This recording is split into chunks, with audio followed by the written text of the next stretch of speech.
என்ன இப்பதான் new year start ஆன மாதிரி இருந்துச்சு, அதுக்குள்ள முடிஞ்சிருச்சு. வாங்க வாத்தியாரே. என்ன நரி வெயிட் லாஸ் பண்றேன்னு ஒர்க் அவுட்ல பண்ணிருக்கியா? அட ஏன் வாத்தியாரே நீ வேற, நான் எங்க வாத்தியாரே அதெல்லாம் செஞ்சுட்டு இருந்தேன். நல்லதுடா, நமக்குலாம் அழகே சிங்கிள் பேக்கு தான். அவன் சொல்றா இவன் சொல்றான்னு வெயிட் லாஸ் பண்ணிடாத, அப்புறம் நம்ம அழகு போயிடும்.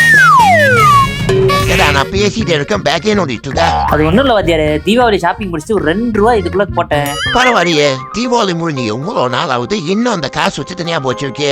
உன் ஞாபகம் சக்தி வேற லெவல். அட வாத்தியாரே நீ வேற, டீ குடிக்க 2 ரூபா காசு பத்தல, சரி இதுக்குள்ள போட்ட ஞாபகம் இருக்கேன்னு தேடிட்டு இருக்கேன். அடைச்சி 2வது நாள் 2 ரூபா பத்தலஞ்சுற, அப்ப இந்த 2000 ரூபா எப்படா குறைக்க போற? தெரியல வாத்தியாரே. தெரிஞ்சா மட்டும் என்ன பண்ண போற? ஒண்ணும் பண்ண போறது இல்ல. போன வருஷம் எப்படி ஆசை பண்ணி அதே மாதிரி தான் இந்த வருஷமும் பண்ண போற. தம்பி இப்ப எதுக்கு வந்தோடனே அவனை திட்டுற?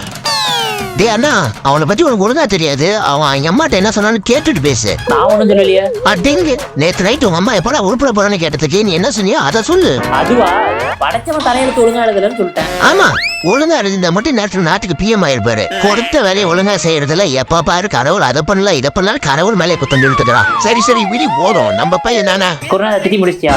ஏன் வேற வேலை இருக்கா? டீ கடைக்கு போலாமா? அடச்சி திருந்தவே திருந்தாது.